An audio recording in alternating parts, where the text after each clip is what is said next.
Halo. Assalamualaikum warahmatullahi wabarakatuh. Saudara-saudaraku sebangsa setanah air yang kami muliakan, yang kami banggakan dimanapun Anda berada.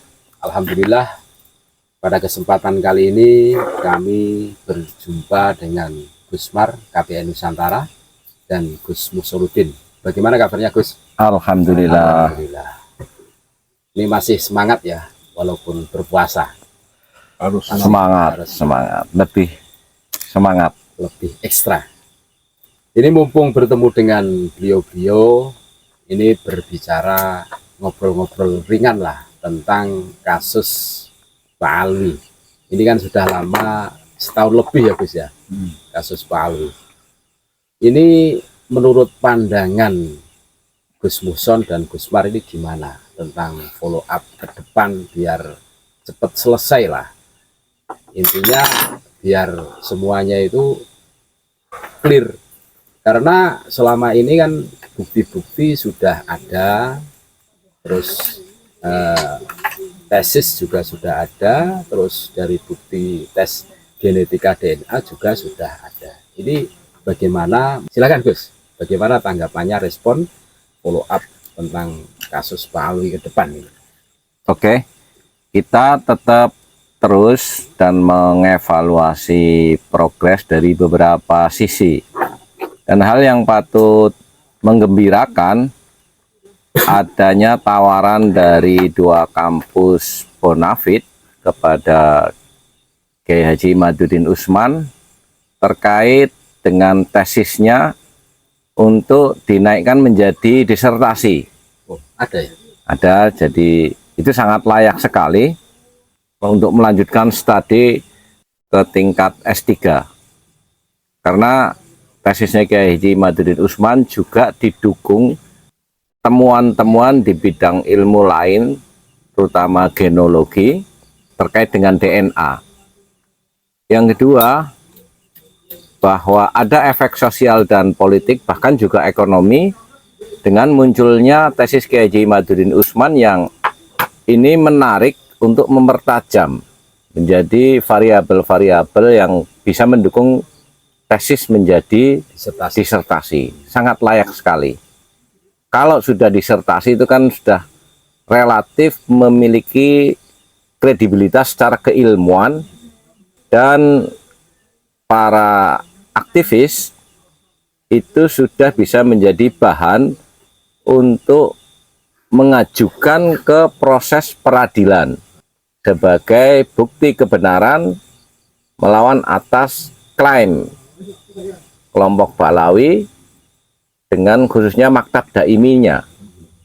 Itu nanti bisa diperbandingkan ke proses pengadilan, sebenarnya yang benar itu klaimnya Ba'alawi atau tesis Kiai Haji Imaduddin Usman yang diharapkan bisa menjadi disertasi. Nanti yang memutuskan Pengadilan. Bagus ini.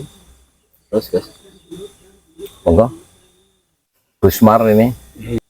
ini menurut Gus Musoludin tanggapan tentang polemik nasab klan Pak Alwi ini. Nah ini menurut Gus Mar gimana ini? Ya, terima kasih. Jadi sebenarnya kasus Pak Alwi secara substansial Ya, sesungguhnya sudah selesai sebenarnya. Ya, selesai. kasus ini kan menggugat tentang pengakuan Bani Alwi ya, Alwi ya. Bani Alwi yang di Indonesia semuanya adalah keluarga besar para habaib. Klaim mereka sebagai zuriyah Nabi Muhammad SAW.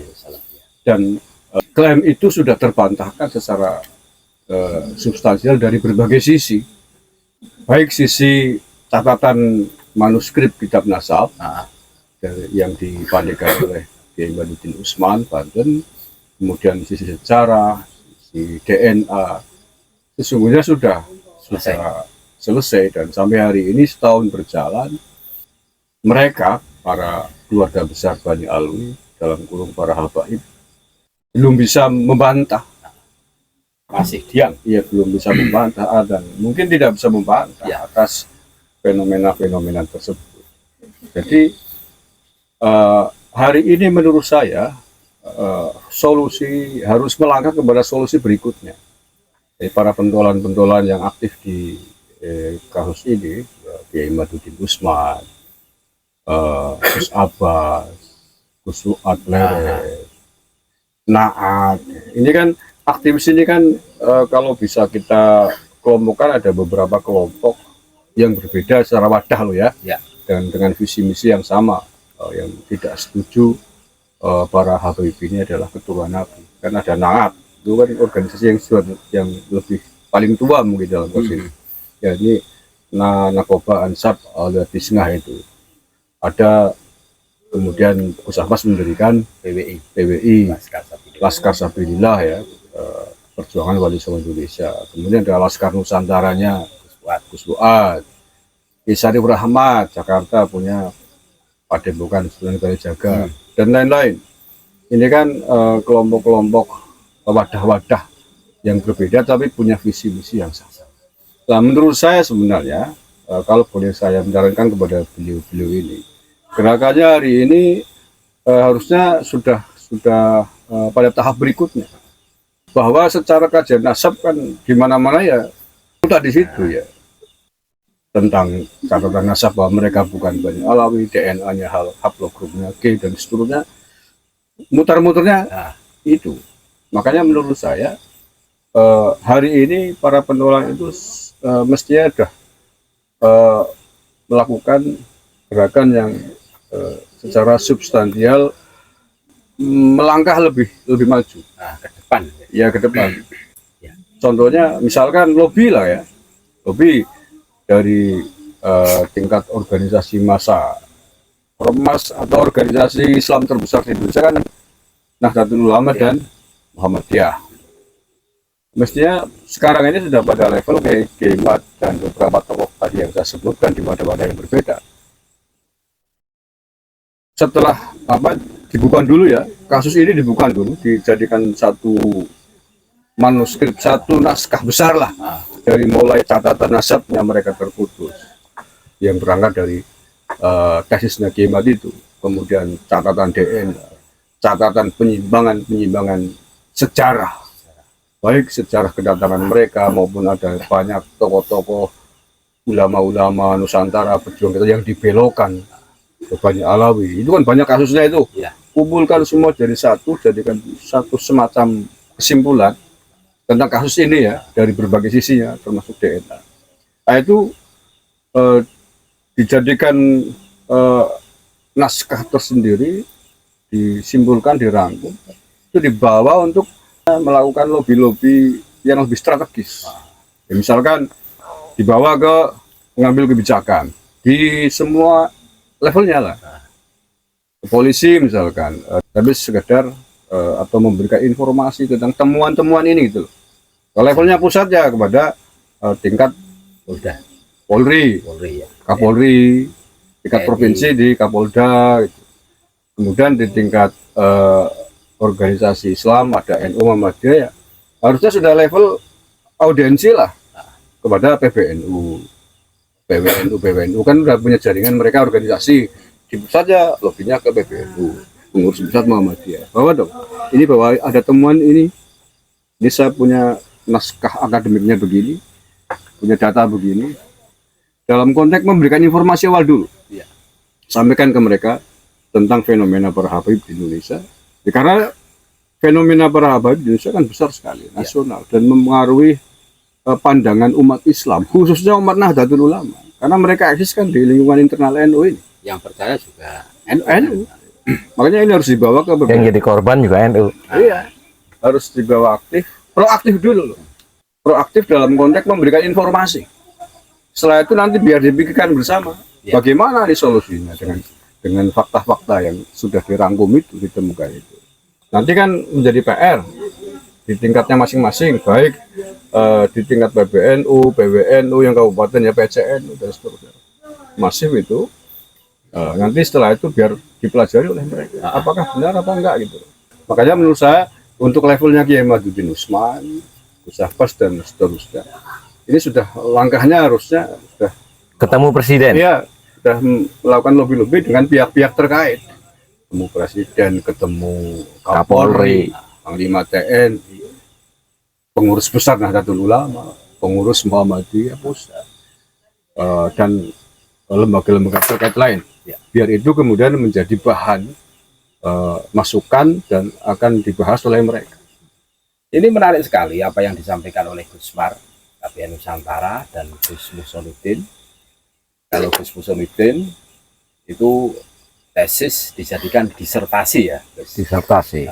Terus kalau Gusmar ini ada follow up yang lebih para petinggi-petinggi tentang polemik geger nasab ini kan, untuk melobi ya presiden kan gitu lah. Terus pengurus organisasi massa seperti PBNU, Muhammadiyah, ini penting ini biar semuanya itu baik-baik saja ya guys. Ya, semuanya tahu, tapi secara akademik, kajian ilmiah, bukan tahu dari media sosial, bukan tahu dari peliputan di luar. Gitu. Tapi bagaimana agar informasi ini sampai ke tingkat pengambil atau pemilik kebijakan. Pemilik kebijakan itu wajib tahu, karena tadi terkait dengan sejarah-sejarah Nusantara yang indikasinya beberapa banyak dibelokkan oleh oknum-oknum para habib itu. Jadi itu terjadi banyak tempat gitu. Kalau menurut saya bukti sudah jelas, sudah kredibel tentang pembelokan sejarah itu. Menurut saya ini bagus ini untuk dilaksanakan. Yang penting menurut saya itu adalah sekarang itu tahun berjalan, hari ini itu gimana agar informasi itu dikemas yang apik dari berbagai sisinya, baik sejarah, kitab nasab, DNA dan lain sebagainya. Toh semua sudah bicara. Penambahan, Gus Muson? Closing statementnya Ya. bahwa ini sebuah realita baru dari temuan keilmuan yang berimplikasi kepada kehidupan sosial. Tapi menarik usulannya Gusmar ini karena kebenaran apapun itu tidak akan bisa terrealisasi secara masif juga tanpa dukungan dari pihak-pihak yang memiliki kekuasaan, otoritas kekuasaan, untuk ikut juga ambil bagian di dalam menangani persoalan ini biar nggak berlarut-larut. Ya. Terima kasih Gus Muson, Gusmar atas semua saran-sarannya, dan ini menarik menurut kami. Kita semua sudah menunaikan kewajiban kita. Yang harus kita tanamkan di dalam diri kita adalah bagaimana menjaga negara Kesatuan Republik Indonesia ini tetap kondusif, aman, damai. Tentunya begitu kan tujuan kita semua. Dan kami sepakat atas usulan dari Gus Musonudin dan Gusmar. Insya Allah ini lebih bermanfaat. Terima kasih. Tetap NKRI harga mati. Assalamualaikum warahmatullahi wabarakatuh. Waalaikumsalam warahmatullahi wabarakatuh.